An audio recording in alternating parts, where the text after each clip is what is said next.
बिस्मिल्लाहिर्रहमानिर्रहीम। Welcome to Punjab educators. Dear students, आज की इस वीडियो में हम एक्टिविटी 3.6 यानी सरगर्मी 3.6 को प्रैक्टिकली करके देखेंगे। इसके अंदर प्रॉब्लम स्टेटमेंट ये है कि एक प्रोग्राम लिखें जो यूज़र की चॉइस के मुताबिक किसी ट्रायंगल यानी मुसल्लस मतवाज़िल अज़ला मुअय्यन या ट्रेपज़म का रकबा यानी उसका एरिया कैलकुलेट करे और स्क्रीन पर उसका आंसर या रिज़ल्ट जो है वो डिस्प्ले कर दे। तो इस केस के लिए सबसे पहले जो मेन बात हमें पता होनी चाहिए वो ये है कि जो ट्रायंगल का एरिया होता है वो इक्वल टू होता है s into s minus a into s minus b into s minus c whole square root, जबकि इसके अंदर s इक्वल टू होता है a plus b plus c divide by 2, जिसके अंदर a, b और c मुसल्लस की तीनों साइड्स होती हैं। इसी तरह अगर हमने मुतवाज़िल अज़ला का एरिया कैलकुलेट करना है तो वो इक्वल टू होता है बेस मल्टीप्लाई बाय अल्टीट्यूड, और मुअय्यन का रकबा इक्वल टू होता है diagonal 1 multiply by diagonal 2 divide by 2। और अगर हमने ट्रेपज़म का एरिया कैलकुलेट करना हो तो उसके लिए हमारे पास फॉर्मूला ये है base 1 plus base 2 divide by 2 multiply by height. तो इस तरह से इन फार्मूलाज को यूज़ करते हुए हम अपने इस प्रोग्राम को कंप्लीट करेंगे। आइए प्रोग्राम को स्टार्ट करते हैं। सबसे पहले हम क्रिएट न्यू प्रोजेक्ट के ऊपर आ जाते हैं। C++ सोर्स, नेक्स्ट सी फाइल को सिलेक्ट कर देते हैं। डेस्कटॉप के ऊपर मैं एक फ़ाइल को क्रिएट कर लेता हूँ एरिया के नाम से और इसको मैं सेव कर देता हूँ। फिनिश। सबसे पहले इसके अंदर हमने अपनी हेडर फाइल्स को ऐड करना है, जैसे कि #include stdio.h। इसके अंदर हम उसके बाद लिखते हैं वर्ड मेन। फर्दरमोर हम अपनी इसकी कर्ली ब्रैकेट्स यानी मेन की बॉडी को स्टार्ट कर देते हैं। यहाँ पे ऊपर हमें मज़ीद एक और फाइल हेडर फाइल ऐड करना पड़ेगी। वो जैसे ही हमें उसकी रिक्वायरमेंट होगी मैं आपको आगे चल के उसके बारे में बता दूंगा। आइए हम सबसे पहले इसके अंदर वैल्यूज़ को ले लेते हैं, क्योंकि हमें कुछ बेसिक वैल्यूज़ हैं जो हमें इसके अंदर लेना पड़ेंगी। एक तो हमें एक वेरिएबल लेना पड़ेगा फ्लोट के नाम से एरिया का, जिसके अंदर हमारा एरिया कैलकुलेट होकर आएगा। जबकि हमें एक चॉइस नाम का वेरिएबल लेना होगा जिसके अंदर हम 1, 2, 3 या 4 एंटर करेंगे और उसी के अकॉर्डिंग हमारी मुसल्लस मतवाज़िल अज़ला मुअय्यन या ट्रेपज़म का एरिया कैलकुलेट हो जाएगा। अब इसके अंदर अब हम प्रिंट एफ करवा लेते हैं। प्रिंट एफ की मदद से हम एक मैसेज देते हैं, enter 1 for area of triangle. इसके बाद मैं बैकस्लैश n लगा देता हूँ।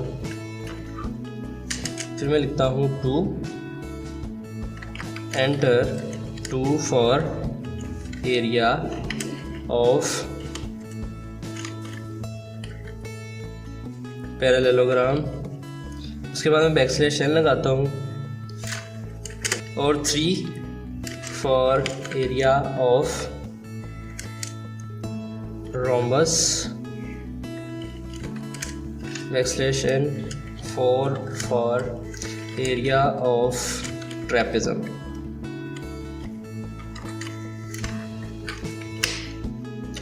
और अब हम इसको स्कैनफ की मदद से अपने एक वेरिएबल जो कि चॉइस था उसके अंदर इसको स्टोर कर लेंगे। %d कॉमा एंड चॉइस के अंदर हम इसको स्टोर कर लेते हैं। अब हम सबसे पहले चॉइस 1 के अंदर हम अपने ट्रायंगल के एरिया को कैलकुलेट करते हैं। तो उसके लिए हमें यहाँ पे इफ़ का यूज़ करना पड़ेगा। If choice is equal to 1 हो तो इसके आगे हम इसकी बॉडी को स्टार्ट कर देते हैं। और इसके अंदर अब हम देखते हैं कि हमारा जो फार्मूला था जो ट्रायंगल को कैलकुलेट करने का था वो ये था। उसके लिए हमें तीनों साइड्स चाहिए होंगी, उसको 2 पे डिवाइड करना होगा तो हमारे पास s की वैल्यू आ जाएगी। जबकि इसका फार्मूला है s into s minus a into s minus b into s minus c whole का स्क्वायर रूट। तो हम तीनों साइड्स की वैल्यू ले लेते हैं, इंट a, b, c। जबकि फ्लोट हम s ले लेते हैं जिसके अंदर हमारी s की वैल्यू को कैलकुलेट कर लिया जाएगा। यहाँ पे हमें प्रिंट एफ का यूज़ करना पड़ेगा। प्रिंट एफ की मदद से हम इन तीनों ट्रायंगल की तीनों साइड्स को हम ले लेते हैं।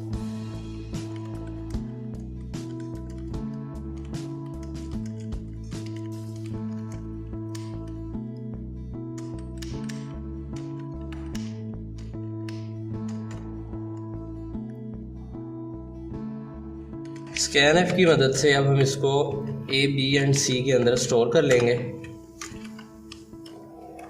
Percentage D comma and A comma and B comma and C semicolon. तो ये तीनों साइड्स ए बी सी के अंदर स्टोर हो जाएंगे जो भी यूज़र इनपुट करेगा।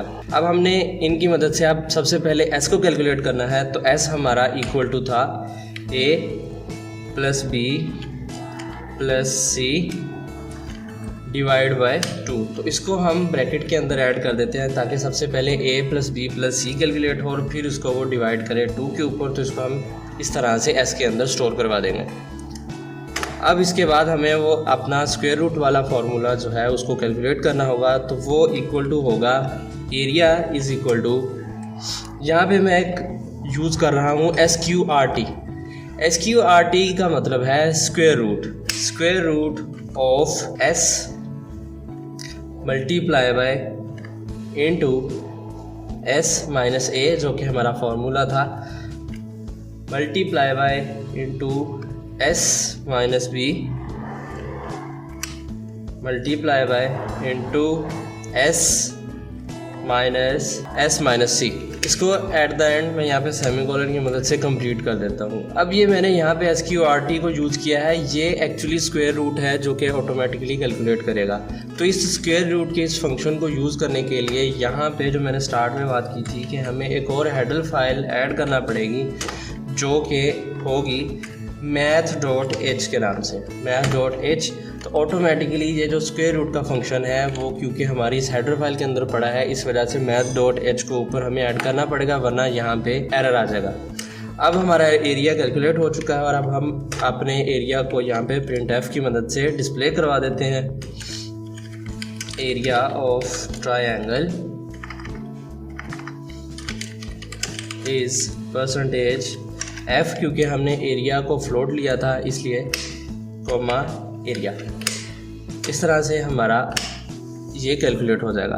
अब हम बात करते हैं दूसरे वाले ऑप्शन की जो कि है एल्स इफ़ की मदद से हम दूसरे ऑप्शन पे चले जाते हैं। इफ़ यूज़र ने चॉइस के अंदर 2 एंटर किया है तो उस केस के अंदर हमें क्या कैलकुलेट करना है, हमें मतवाजिल अज़ला का एरिया कैलकुलेट करना है। तो उसके लिए हमें सिर्फ 2 चीज़ें चाहिए, बेस और अल्टीट्यूड चाहिए था। सेमीकोलन 2 वेरिएबल्स मैंने यहाँ पे डिक्लेयर कर लिए हैं। अब इन दोनों वेरिएबल्स को यहाँ पे प्रिंटफ की मदद से डिस्प्ले करते हैं कि इन दोनों वेरिएबल्स की वैल्यू यूज़र एंटर करें।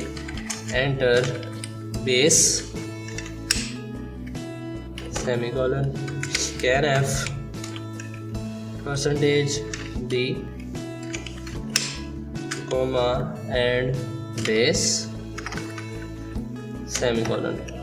इसी को कॉपी पेस्ट कर लेते हैं यहाँ पे और यहाँ पे लिख देते हैं एंटर अल्टीट्यूड और यहाँ पे भी हम इसको अल्टीट्यूड कर देते हैं और इस तरह से दोनों वैल्यूज़ हमारे पास इनपुट हो जाएंगी। जैसे ही ये वैल्यूज़ इनपुट हो जाएंगी तो इसका फॉर्मूला ये था, इसका एरिया इक्वल टू होता है बेस मल्टीप्लाई बाय अल्टीट्यूड। इस तरह से हमारा एरिया कैलकुलेट हो जाएगा सेमीकोलन और इसी एरिया को अब हम प्रिंटफ की मदद से डिस्प्ले करवा देंगे। Area of parallelogram is percentage f comma and area semicolon. अब हम बात कर लेते हैं अपनी थर्ड चॉइस की, एल्स इफ़ में आ जाते हैं। इफ़ अगर यूज़र ने चॉइस में एंटर किया है 3 को, तो 3 की केस के अंदर हमारे पास जो मुअय्यन का एरिया होता है वो diagonal 1 multiply diagonal 2 divide by 2 की इक्वल होता है। तो इसके लिए हमें 2 डायगोनल्स की वैल्यू को इनपुट कराना होगा। तो उसके लिए हम 2 वेरिएबल्स यहाँ पे ले लेते हैं, इंट d1 और d2, यानी डायगोनल 1 एंड डायगोनल 2। अब इन दोनों को हम इनपुट करवा लेते हैं प्रिंटफ की मदद से। इनपुट करवाने के लिए पहले हमें प्रिंटफ की मदद से पहले डिस्प्ले करना पड़ेगा मैसेज और स्कैनर की मदद से उसकी वैल्यू को हम इनपुट कर लेंगे। Diagonal 1 and diagonal 2 semicolon scanf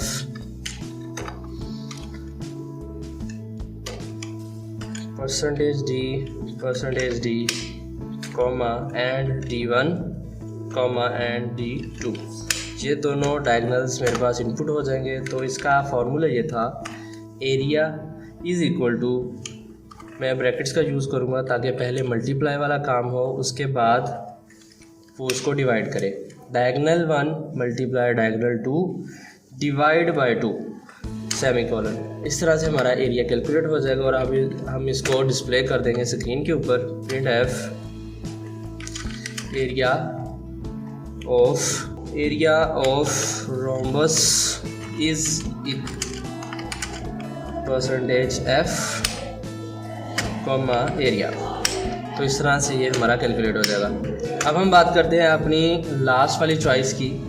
उसके लिए भी हम एल्स इफ़, यहाँ पे हम चॉइस को यूज़ करेंगे, चॉइस इज़ इक्वल टू 4। अगर यूज़र चॉइस में 4 एंटर करता है तो इट मीन्स हमने अपने ट्रेपेज़म के एरिया को कैलकुलेट करना है। तो उसके लिए हमें 3 चीज़ें चाहिए, वो है बेस 1, बेस 2 और तीसरी चीज़ हमें उसके लिए हाइट रिक्वायर होगी। तो हम इन तीनों को इनपुट कर लेते हैं। सपोज़ कर लेते हैं ये फ्लोट है, तो हम यहाँ पे फ्लोट ले लेते हैं। सपोज़ बेस 1 B1 के नाम से मैं ले लेता हूँ, उसके बाद B2 बेस 2 के लिए, जबकि हाइट के लिए मैं h का वेरिएबल यहाँ पे ले लेता हूँ। उसके बाद हमें क्या करना पड़ेगा, प्रिंटफ की मदद से यूज़र को मैसेज देना पड़ेगा कि काइंडली वो बेस 1 और बेस 2 को एंटर करें।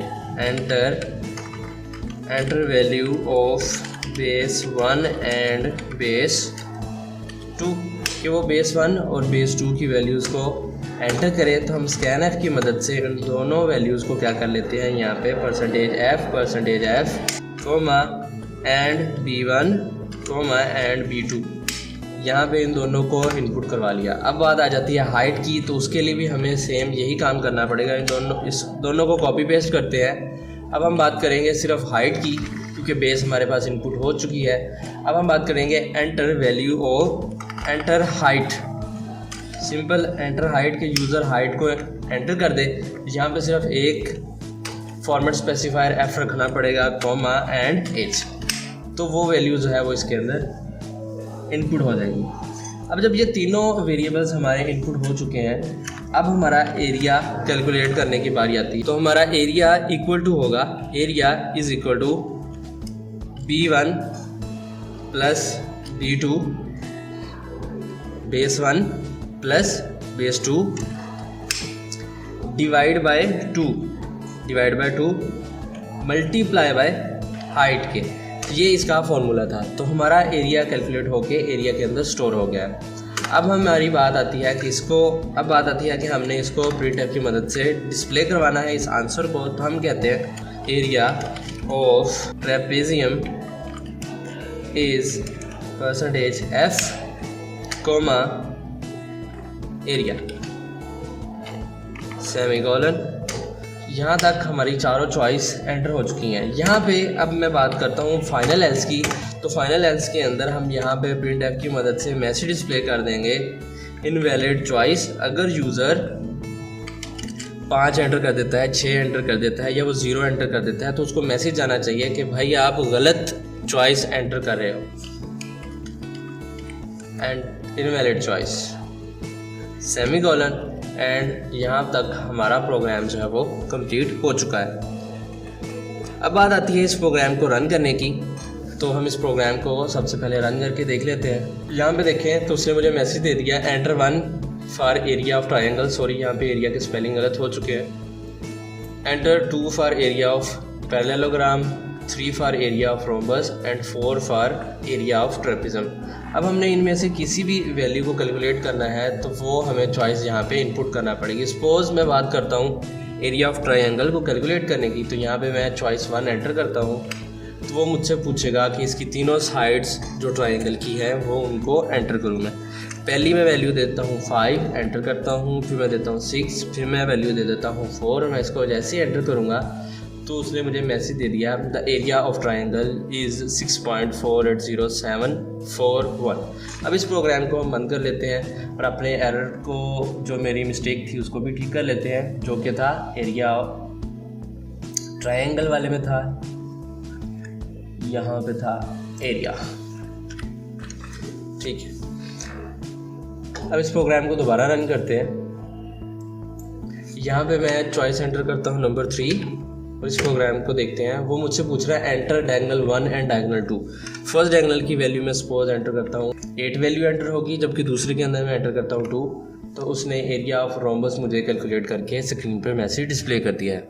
तो इस तरह से हमारी एक्टिविटी 3.6 कंप्लीट हो गई एंड हमारा चैप्टर नंबर 3 भी कंप्लीट हो चुका है। तो नेक्स्ट वीडियोस के लिए हमारे चैनल को सब्सक्राइब कर लें ताकि आने वाली सारी वीडियोस आपको टाइम टू टाइम मिलती रहें। मिलते हैं नेक्स्ट लेक्चर में। अपना ख्याल रखिएगा। अल्लाह हाफिज़।